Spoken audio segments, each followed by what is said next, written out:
भीमराव अंबेडकर को श्रद्धा सुमन अर्पित करता हूँ। मैं वर और कन्या दोनों के लिए शुभकामना प्रकट करता हूँ कि इनका जो संबंध बन रहा है, रिश्ता बन रहा है, ये सकुशल संपन्न हो। बंधुओं, आज मैं तो पहले अपना परिचय बता दूं। मेरा घर लोकनाथपुर है। मैं लड़की के पिता का फूफा हूँ। नाम मेरा राम शरण है। मैं प्रधानाध्यापक हूँ बनवाहा सिद्धिपुर में कंपोजिट विद्यालय में। और जैसा कि अभी पौधाचार्य जी ने बताया कि मैं कवि हूँ, मैं अमन सुल्तानपुरी के नाम से कविता भी करता हूँ और विशेषकर बाबा साहब की कविताएँ करता हूँ। और आज बहुत अच्छा लग रहा है कि यहाँ पर बहुत रीति से ये कार्यक्रम संपन्न किया जा रहा है। और आज हम सब इतना बढ़िया कार्यक्रम जिसकी बदौलत कर रहे हैं वो डॉक्टर भीमराव अंबेडकर की देन है। नहीं तो आज के 50 साल पहले, 30 साल पहले हम लोग इतना अच्छा कार्यक्रम नहीं कर पाते थे। बाबा साहब का एक कथन मुझे बहुत अच्छा लगता है कि शिक्षा उस शेरनी का दूध है, शिक्षा उस शेरनी का दूध है, जो इसे पिएगा वो गुर्राएगा। लेकिन दोस्तों, यहाँ गुर्राने का तात्पर्य जो है झगड़ा लड़ाई करने से नहीं है, हक और अधिकार जानने से है, इंसानियत की जिंदगी जीने से है। ऐसे मौके पर जिनकी बदौलत हम सब इतना अच्छा कार्यक्रम कर रहे हैं, जिन्होंने हमें इतना जो है आगे बढ़ाया, जिनकी बदौलत हम नौकरी पाए हैं, डॉक्टर भीमराव अंबेडकर ने अगर हमें आरक्षण न दिया होता तो शायद हम इतने अच्छे स्थान पर न पहुंच पाते और इतना भव्य कार्यक्रम, इतना सुंदर कार्यक्रम जो कर रहे हैं न कर पाते। तो ऐसे अवसर पर मैं डॉक्टर भीमराव अंबेडकर की वंदना करता हूँ, तारीफ करता हूँ, प्रशंसा करता हूँ। और एक कविता छोटी सी पढ़ करके मैं ऐसे अवसरों पर जरूर पढ़ता हूँ। और मैं चाहता हूँ कि अगर मेरी कविता की दूसरी लाइन आपको अच्छी लगे तो उस पर मैं आपसे तालियों की अपेक्षा करता हूँ। आप सब यूट्यूब के माध्यम से कुमार विश्वास अथवा अनामिका अंबर तमाम अच्छे कवियों को सुनते होंगे, वहाँ पर तालियां खूब बजती हैं। मैं एक कविता पढ़ूंगा, बाबा साहब की वंदना कर रहा हूँ, स्तुति कर रहा हूँ। अम्बेडकर ने देश का गौरव बढ़ा दिया, अम्बेडकर ने देश का गौरव बढ़ा दिया, अम्बेडकर ने देश का गौरव बढ़ा दिया, कानून के गुलों को चमन में खिला दिया। कानून के गुल, संविधान को फूल की संज्ञा दी गई है। संविधान, अगर बाबा साहब ने इतना बड़ा संविधान बना करके हम सबको गौरवान्वित कर दिया है, दलितों का, हमारे जैसे लोगों का सम्मान बढ़ाया है। पूरा भारत देश इन्हीं के बनाए हुए संविधान पर चल रहा है। दोस्तों, बाबा साहब, जैसा कि आप सब जानते हैं, बाबा साहब विद्यालय में बैठ नहीं पाते थे, स्कूल के बाहर बैठ करके शिक्षा ग्रहण किए। लेकिन सोचिए कि कितना अच्छा, उनके अंदर कितनी बड़ी लगन थी कि वो विद्यालय के बाहर बैठकर इतने ऊंचे स्थान पर पहुंच गए। और आज हमारे बच्चे विद्यालय के अंदर बैठ करके तमाम सुख सुविधाएं मिल रही हैं, लेकिन नहीं पढ़ पा रहे हैं। तो मैं चाहता हूं कि हमारे बच्चे भी बाबा साहब के बताए हुए रास्ते पर चले। अंबेडकर ने देश का गौरव बढ़ा दिया, अंबेडकर ने देश का गौरव बढ़ा दिया, कानून के गुलों को चमन में खिला दिया। छोटे बड़े की आग लगी थी जो मुल्क में, छोटे बड़े की आग लगी थी जो देश में, छोटे बड़े की आग लगी थी जो देश में। अंबेडकर ने अपने हुनर से बुझा दिया, अंबेडकर ने अपने हुनर से बुझा दिया। नफरत व जातिवाद की फैली थी शाख जो डाली, नफरत व जातिवाद की फैली थी शाख जो, अंबेडकर ने उसकी जड़ों को हिला दिया। अम्बेडकर ने उसकी जड़ों को हिला दिया। सब देखते थे जिसको हिकारत भरी नजर। हिकारत भेड़ा को कहते हैं।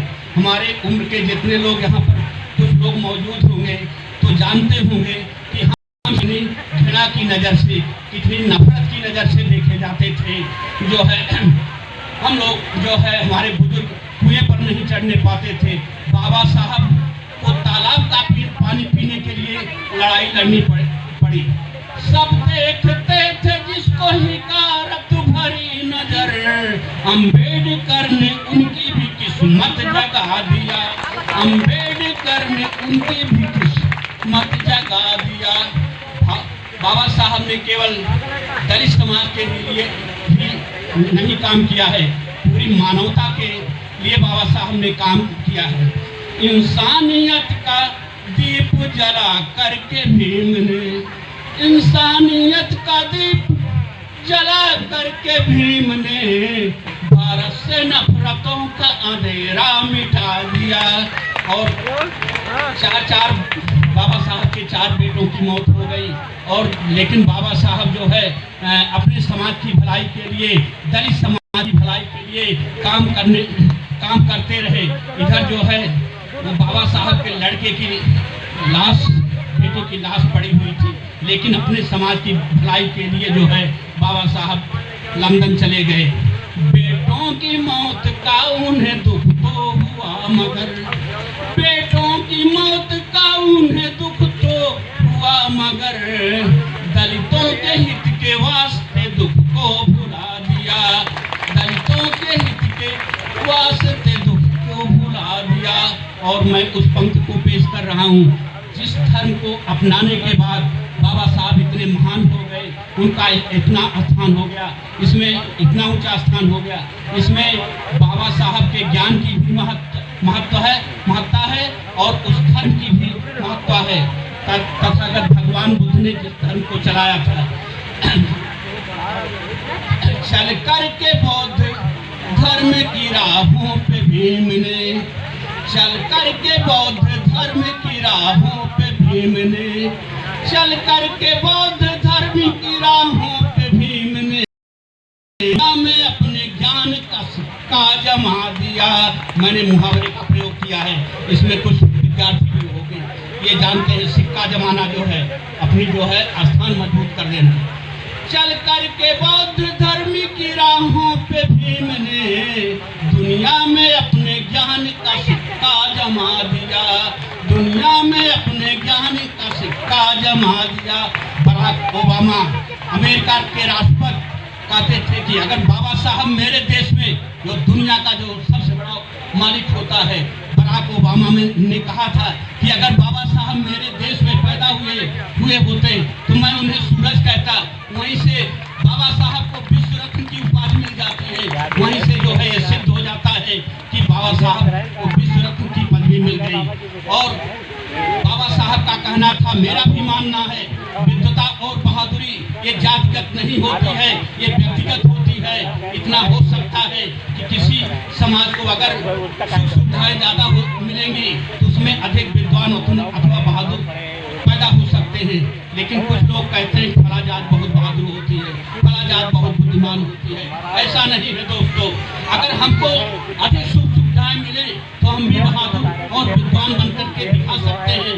ये बाबा साहब ने संविधान की रचना से करके जो है ये सिद्ध कर दिया कि किसी भी कौम को, किसी भी जात को, किसी भी व्यक्ति को अगर अधिक सुख सुविधाएं मिलती हैं तो उसमें अधिक विद्वान और बहादुर पैदा हो सकते हैं। प्रतिभा किसी विशेष के हिस्से की शय नहीं, प्रतिभा किसी विशेष के हिस्से की शय नहीं, रच करके संविधान ये सबको जता दिया। प्रतिभा जो है, विद्वता और बहादुरी ये जातिगत नहीं होती है, व्यक्तिगत होती है। बाबा साहब ने संविधान की रचना करके इस चीज को सिद्ध कर दिया कि अगर हमें मौका मिले तो हम भी बहादुर अथवा विद्वान बन सकते हैं। लेकिन अंतिम शेर पेश कर रहा हूँ, अंतिम पंक्ति पेश कर रहा हूँ। जब बाबा साहब पैदा हुए थे, आज के समझ लो कि 100 साल पहले, 120 साल पहले, उस समय जब आज हमारी ये स्थिति है, उस समय हम कितनी घृणा की नजर से देखे जाते रहे होंगे। क्या पूछते हो कि सदाकत को अमन सुल्तानपुरी के नाम से मैं करता हूँ। क्या सदाकत सच्चाई को कहते हैं। क्या पूछते हो इनकी सदाकत को अमन, चींटी को एक गज के बराबर में ला दिया। जब बाबा साहब पैदा हुए थे उस समय हम लोगों की चींटी के समान थी, लेकिन आज हम लोगों की तो है हाथी के समान हो गई है। यहाँ हाथी चुनाव चिन्ह से मतलब नहीं है, यहाँ हमारी स्थिति से मतलब है। क्या पूछते हो इनकी सदाकत को अमन, चींटी को एक गज के बराबर में ला दिया। जय भीम।